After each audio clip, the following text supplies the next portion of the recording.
Hello viewers, welcome back to our channel maths zone with PP.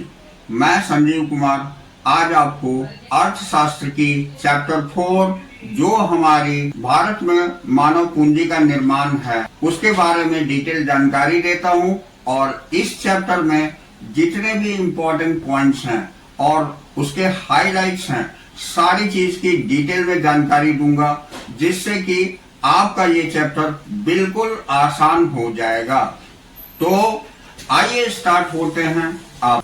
तो आइए आज मैं आपको ये भारत में मानव पूंजी निर्माण के समस्याएं यहाँ से लेकर चलते हैं जिसे हम problems facing human capital formation in India बोलते हैं। तो इसके बारे में डिटेल जानकारी लेते हैं। तो भारत में मानव पूंजी निर्माण एक सहज प्रक्रिया यानी स्मूथ प्रोसेस नहीं है। ऐसे कई कारक हैं जो इस प्रक्रिया को धीमा यानी बाधित करते हैं।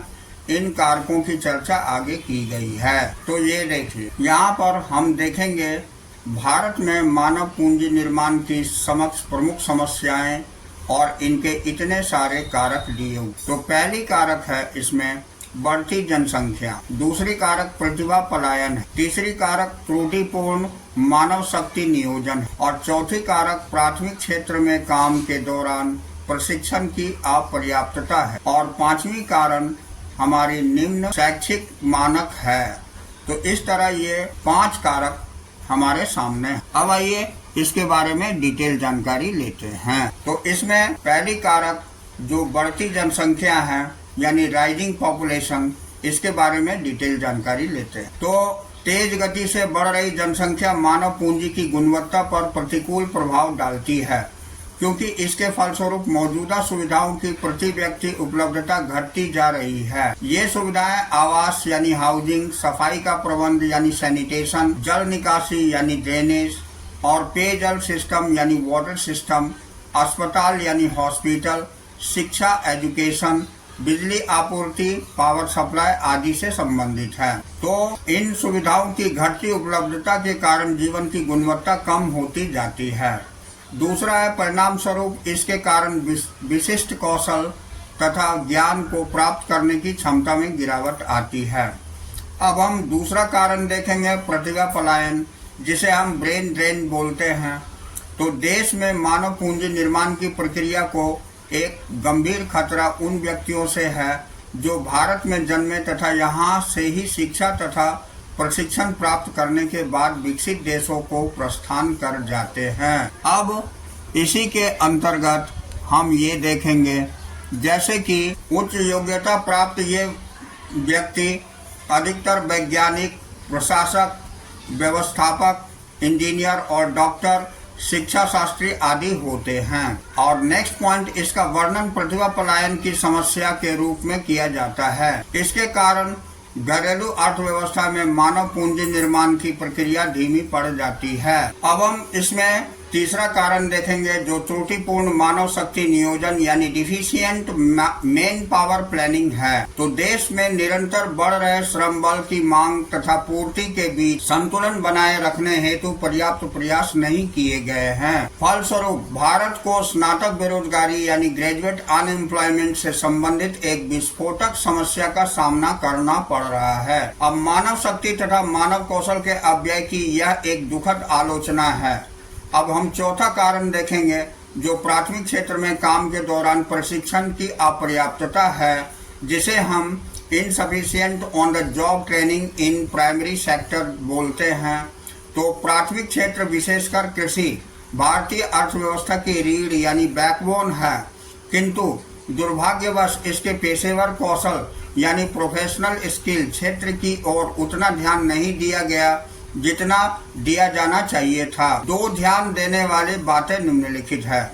पहला है कि प्राथमिक क्षेत्र में परंपरागत विचारों का बोलबाला है और नौकरी के दौरान प्रशिक्षण कार्यक्रम अत्यधिक कम है अथवा न के बराबर है। तदनुसार अर्थव्यवस्था के प्राथमिक क्षेत्र में मानव पूंजी निर्माण की कमी एक चिंताजनक विषय है। अब हम इसके बाद 5वां कारण देखेंगे। तो 5वां कारण हमारा निम्न शैक्षिक मानक है, जिसे हम लो एकेडमिक स्टैंडर्ड्स बोलते हैं। उच्च शिक्षा को फैलाने के जुनून में हम शैक्षिक मानकों के प्रवाह किए बिना अंधाधुंध विश्वविद्यालय स्थापित कर रहे हैं। फलस्वरूप अपरिपक्व यानी हाफ बैग स्नातकों तथा स्नातकोत्तर की एक विशाल फौज हमारे यहाँ इकट्ठी हो गई है, जिनके त्रुटिपूर्ण कौशल के कारण कार्य कुशलता उत्पादकता के स्तरों में गिरावट आ गई है। यानी मानव पूंजी के अंतर्राष्ट्रीय बाजार में यह भी हमारी प्रतिस्पर्धात्मकता को कम करता है। तो यहाँ तक हम देखें।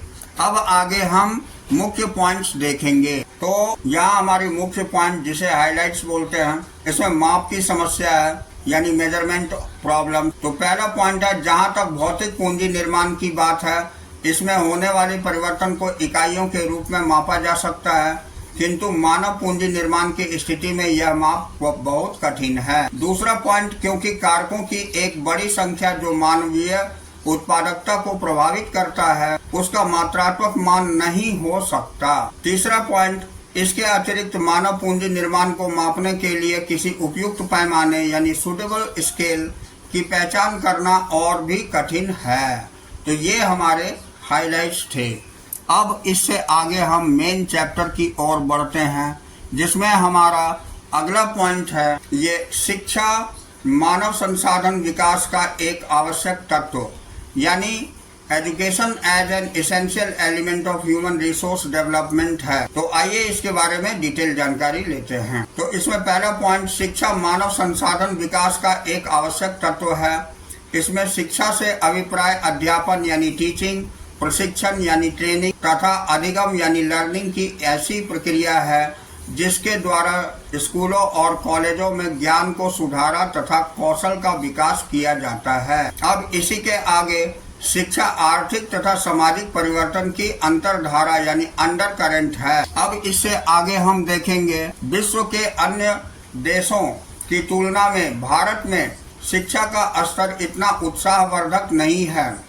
देश में साक्षरता दर भी लगभग निम्न बनी हुई है। अगला पॉइंट, हमारी सन 2011 की जनगणना के अनुसार भारत में केवल 74.04% संख्या साक्षर है। इसके विपरीत विश्व के विकसित देशों में साक्षरता की दर 90% से 95% के बीच है। अब हम आगे तालिका देखेंगे।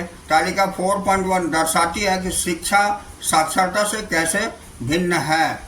तो आइए इस तालिका में हम इसकी डिटेल जानकारी लेते हैं। तो ये तालिका हमारी है 4.1, जिसमें शिक्षा बनाम साक्षरता है, एजुकेशन वर्सेस लिटरेसी है। तो इसका आधार का अंतर में पहली हम परिभाषा देखेंगे।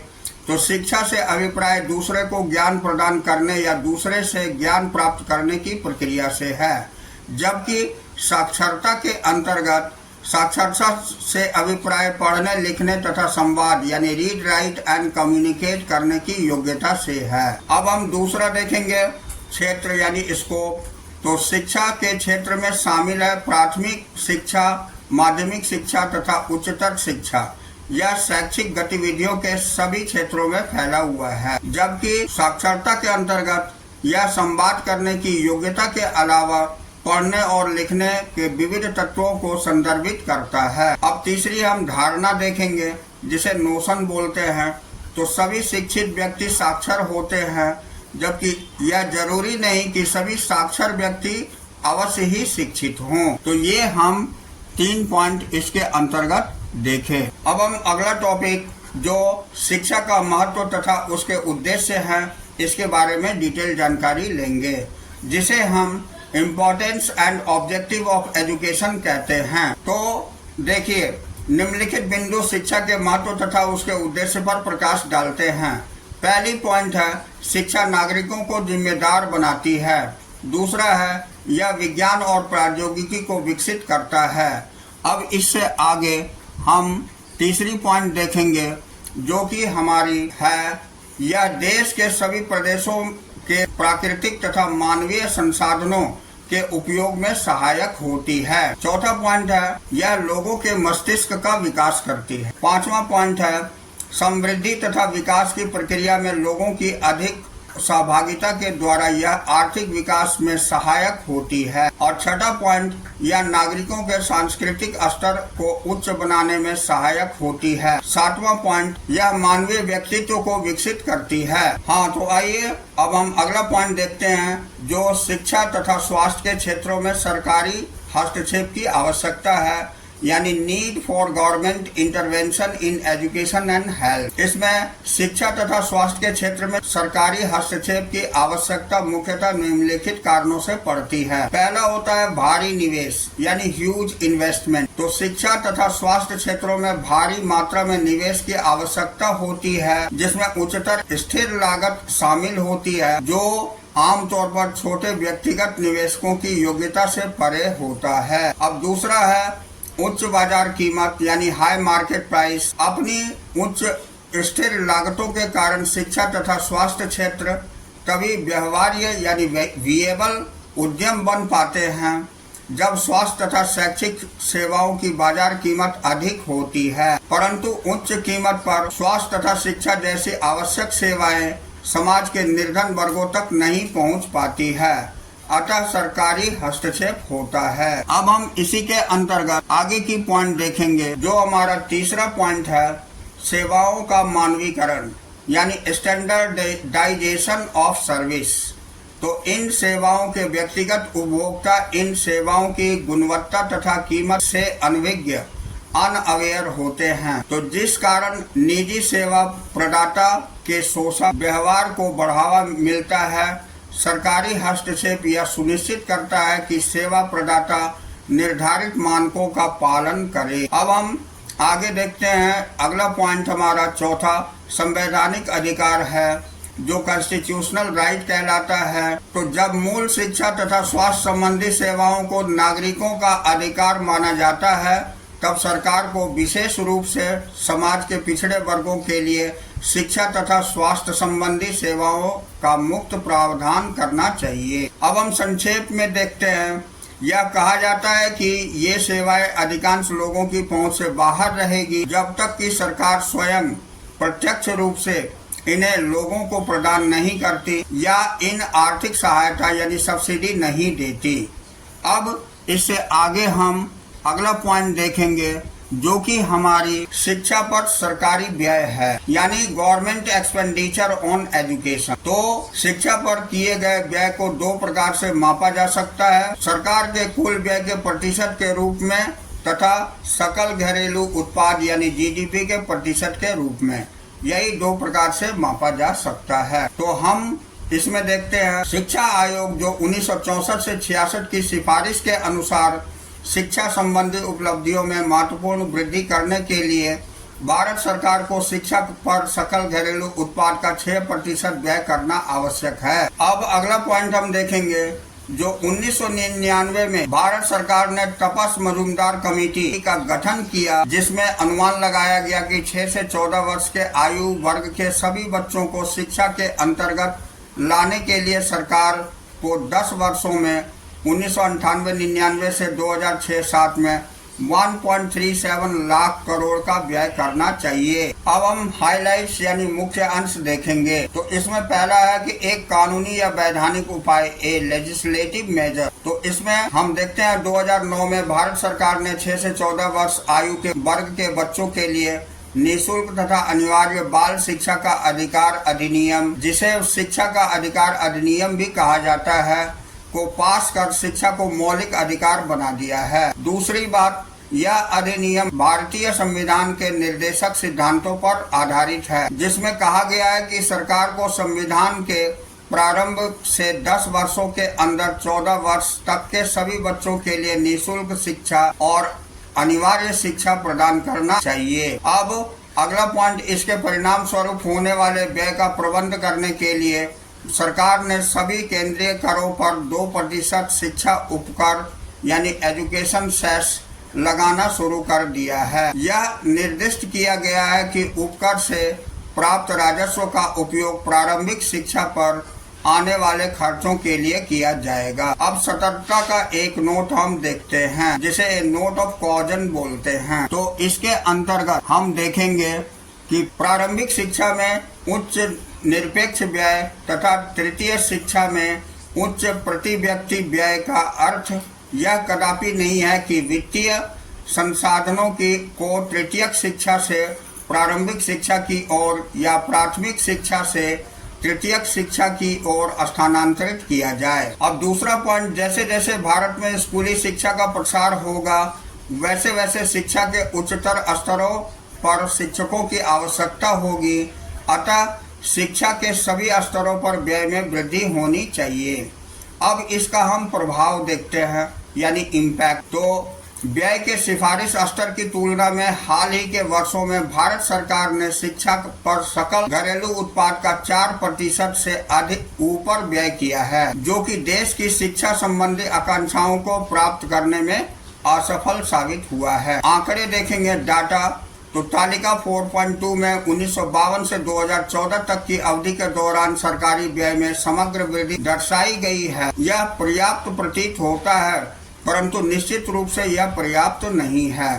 तो इस तालिका में हम डिटेल देखते हैं। तो यहाँ हमारी तालिका 4.2 है, जिसमें 1952 से 2014 के दौरान शिक्षा पर व्यय में वृद्धि यानी प्रतिशत में दिखाया गया है, जिसे हम increase in expenditure on education during 1950 to 2014 in percentage देखते हैं। तो यहाँ दिखाया गया है कि आधार इसके कुल सरकारी व्यय के प्रतिशत के रूप में शिक्षा पर व्यय है, जो 7.92 से लेकर के 15.7 दिखाया गया है। अब दूसरा सकल घरेलू उत्पाद जीडीपी के प्रतिशत के रूप में शिक्षा का व्यय 0.64 से 4.13 तक दिखाया गया है। अब हम यहाँ देखते हैं इन आंकड़ों की सीमाएं यानी लिमिटेशंस ऑफ दिस डाटा। तो यह नोट करना महत्वपूर्ण है कि ये आंकड़े केवल सार्वजनिक क्षेत्र में किए गए व्यय से संबंधित है तथा निजी क्षेत्र से संबंधित नहीं है। यदि निजी क्षेत्र के द्वारा किए गए व्यय को माना जाए तो भारतीय अर्थव्यवस्था में शिक्षा पर कुल व्यय उच्च होगा। अब इसका अगला टॉपिक शिक्षा पर किया गया अधिकांश व्यय प्रारंभिक शिक्षा को जाता है, जो कि यहाँ देखेंगे 2016-17 में प्रारंभिक शिक्षा पर किया गया व्यय शिक्षा पर किए गए कुल व्यय का 49.68% था, जबकि तृतीयक शिक्षा यानी कॉलेज और विश्वविद्यालय का भाग 12.74% था। हालांकि प्राथमिक शिक्षा की तुलना में तृतीयक शिक्षा में प्रति छात्र व्यय अधिक है। अब अगला पॉइंट, व्यय पर वर्तमान प्रवृत्तियों और सिफारिशों के आधार पर यह स्पष्ट है कि भारत सरकार को शिक्षा के सभी स्तरों पर व्यय बढ़ाने की आवश्यकता है। अब नेक्स्ट पॉइंट, भारत के राज्य शिक्षा पर होने वाले व्यय में भिन्नता दर्शाते हैं। यहाँ पर 2014-15 में हिमाचल प्रदेश में शिक्षा पर सबसे अधिक व्यय प्रति व्यक्ति 34,651 रुपए की राशि है और किया, जबकि बिहार ने सबसे कम व्यय प्रति व्यक्ति 4,088 रुपए की राशि को किया। परिणाम स्वरूप राज्यों में शैक्षिक अवसरों और प्राप्तियों में बहुत भिन्नताएं देखी गई है। तो अब हम आगे मुख्य अंश यानी हाइलाइट्स देखेंगे। तो इसमें समय की मांग पहली है, जिसे हम नीड ऑफ आवर बोलते हैं। तो पहला पॉइंट, राष्ट्रीय शिक्षा नीति 2020 आज विश्व के ज्ञान के परिदृश्य यानी नॉलेज लैंडस्केप में हुआ परिवर्तन को रेखांकित करती है। दूसरा है बिग डेटा यानी मशीन लर्निंग तथा कृत्रिम बुद्धिमत्ता यानी आर्टिफिशियल इंटेलिजेंस जैसे क्षेत्रों में हो रहे बहुत से वैज्ञानिक तथा तकनीकी प्रगति के कारण विश्व के कई अकुशल क्षेत्रों में श्रमिकों का स्थान मशीनों ने ले लिया है। अब तीसरा पॉइंट, ऐसे कुशल कार्यबलों की सख्त आवश्यकता है जो विज्ञान, सामाजिक विज्ञान तथा मानविकी ह्यूमैनिटीज के विभिन्न विषयों में योग्यता रखते हों। अब हम शैक्षिक वित्त देखते हैं, जो शिक्षा पर कौन व्यय करता है और कितना व्यय करता है इसकी जानकारी लेंगे, यानी educational finance, who spends on education and how much, इसकी जानकारी लेंगे। तो यहाँ हम देख रहे हैं कि राज्य सरकार, इसमें पहला पॉइंट है राज्य सरकारें, यानी एक राज्य सरकार अपने कुल वार्षिक बजट का 10 से 30% के बीच खर्च करती है। देश के कुल शिक्षा बजट का लगभग 74% राज्य सरकारों द्वारा वहन किया जाता है। अब केंद्रीय सरकार ये 45,000 करोड़ प्रतिवर्ष करती है, जो लगभग अपने कुल वार्षिक बजट का 3% होता है। अब तीसरा है सरकारों यानी राज्य और केंद्र द्वारा कुल प्रतिशत व्यय 80 से 90% होती है। चौथा है माता पिता अपने बच्चों की फीस के रूप में 4 से 5% करते हैं। पांचवा है निजी ट्रस्ट 7% होती है और दान 3% का व्यय होता है दान के द्वारा। तो इस तरह एक सामान्य निष्कर्ष यह निकलता है कि भारत में शिक्षा के निजीकरण की ओर झुकाव के बावजूद शिक्षा पर बहुत बड़ी राशि केंद्र और राज्य सरकारों द्वारा व्यय की जाती है। अब हम अगला टॉपिक जो हमारा भारत में शैक्षिक प्राप्तियां हैं ये देखेंगे। तो हमारा नेक्स्ट टॉपिक भारत में शैक्षिक प्राप्तियां हैं जिसे हम एजुकेशनल अचीवमेंट्स इन इंडिया बोलते हैं। तो ये पंचवर्षीय योजनाओं की अवधि के दौरान सामान्य शिक्षा का विस्तार हुआ जिसे तालिका 4.3 में प्रदर्शित किया गया है। तो यहाँ देखिए 4.3 तालिका सामान्य शिक्षा का विस्तार यानी एक्सपेंशन ऑफ जनरल एजुकेशन दिखाया गया है। तो यहाँ हम इसे डिटेल से देखते हैं। तो इसमें पहली पॉइंट यानी संस्थाएं हैं इंस्टीट्यूशंस, और इसके अंतर्गत प्राथमिक तथा मध्य स्कूल ये 1950-51 में 2.23 लाख थी जो 2015-16 में 12.70 लाख हो गई है।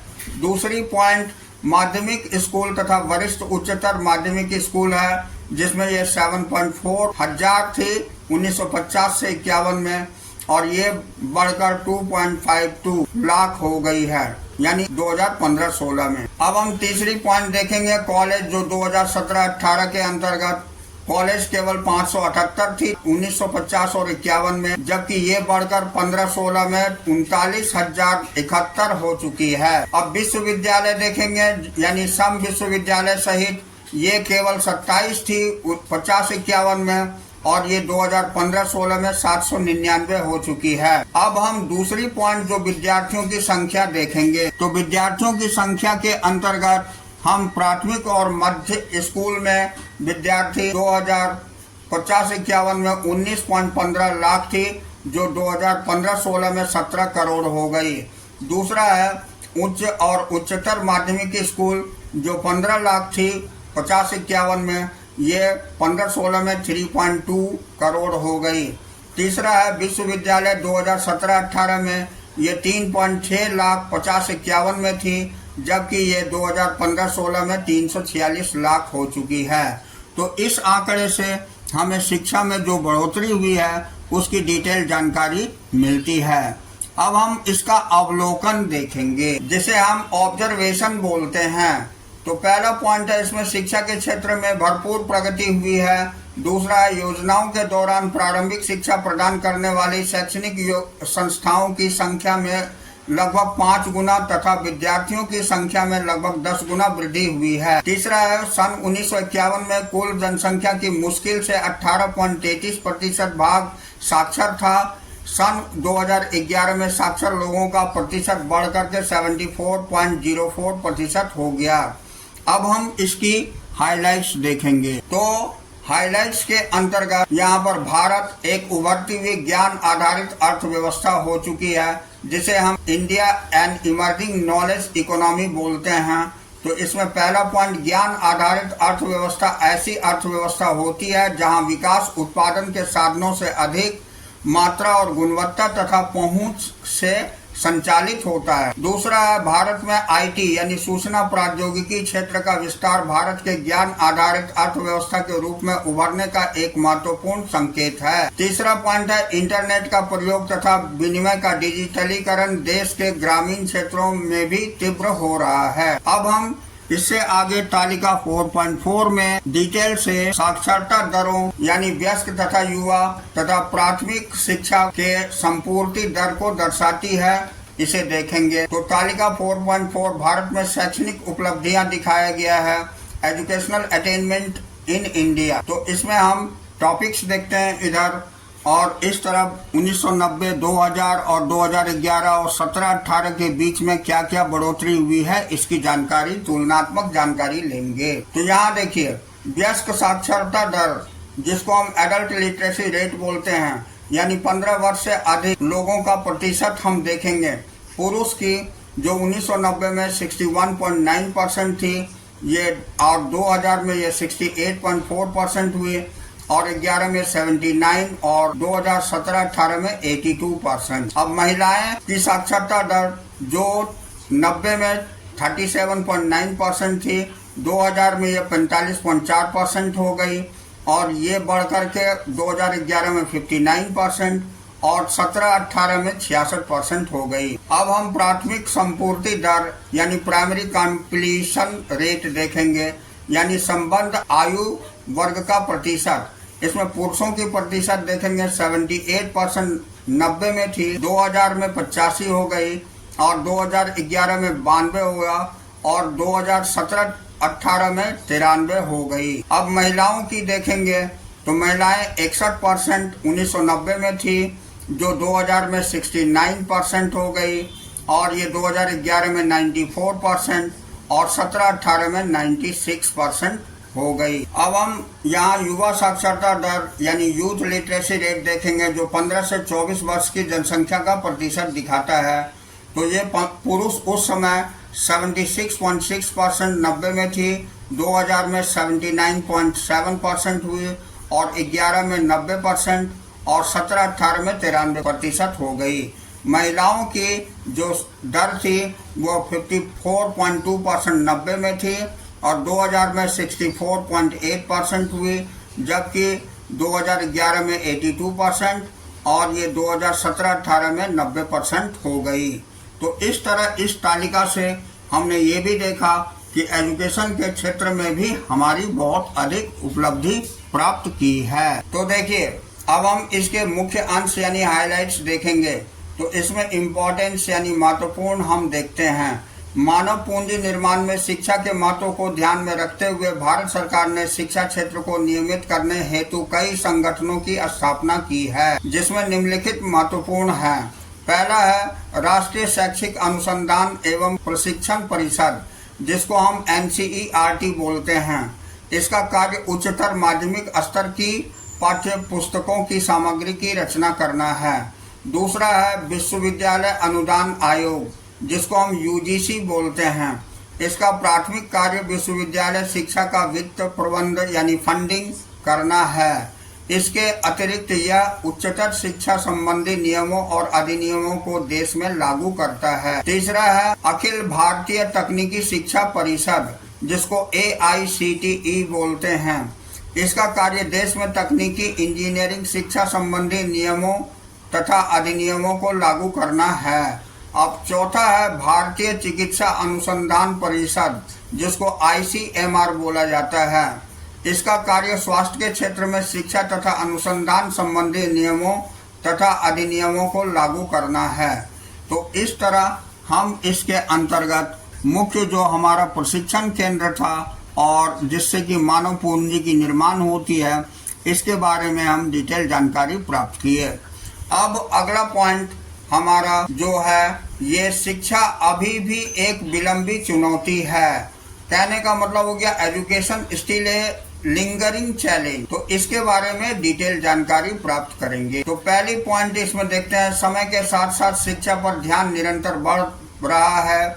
यह उत्साहवर्धक है कि अब लगभग 96.5% बच्चे स्कूल जाने लगे हैं, किंतु इन आंकड़ों के पीछे एक कड़वी सच्चाई यह भी है कि बावजूद इस संवैधानिक व्यवस्था के कि 6 से 14 वर्ष की आयु के बच्चों के लिए शिक्षा निःशुल्क अथवा अनिवार्य है, शिक्षा की गुणवत्ता एवं आधारिक संरचना यानी इंफ्रास्ट्रक्चर का अभाव है। अब अगली पॉइंट, कई प्रशासनिक बाधाएं हैं जिसके कारण विद्यालय में नामांकन कम होता है। यानी चाइल्ड राइट एंड यू यानी क्राई के सर्वेक्षण से यह पता चलता है कि बच्चे की नामांकन कई विद्यालयों में नहीं हो पाता है, क्योंकि इसके पास हस्तांतरण दस्तावेज यानी जन्म प्रमाण पत्र तथा आवासीय दस्तावेजों की कमी होती है। इस कारण से नहीं हो पाती है। तो अब हम इससे आगे की पॉइंट देखेंगे कि कुछ अन्य मामलों में बच्चों के माता पिता को मजबूरन फीस भी भरनी पड़ती है।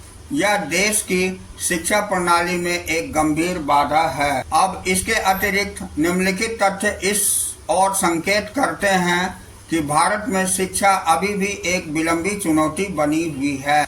अब इसके अंतर्गत निरक्षर व्यक्तियों की बड़ी संख्या यानी large number of illiterates, Bharat में निरक्षर व्यक्तियों की संख्या विश्व में सबसे अधिक है। इसमें पहला पॉइंट है, इस समय लगभग 36 करोड़ लोग अनपढ़ हैं। यह संख्या विश्व के अनेक देशों की कुल जनसंख्या से भी अधिक है। दूसरी बात है अपर्याप्त व्यवसायीकरण यानी इनएडिक्वेट वोकेशनलाइजेशन, यानी शिक्षा का लक्ष्य केवल डिग्री प्राप्ति बनकर रह गया है। फलस्वरूप लाखों स्नातक रोजगार दफ्तरों के नित्य प्रति चक्कर काटते रहते हैं। अब हम आगे देखेंगे जो शिक्षा का व्यवसायीकरण अभी भी दूर है, परिणाम स्वरूप शिक्षित युवाओं के बीच बेरोजगारी की दर बढ़ रही है। अब अगला पॉइंट, NSSO के आंकड़ों के अनुसार 2011-12 में ग्रामीण क्षेत्र में स्नातक युवाओं के बीच बेरोजगारी की दर 19% थी,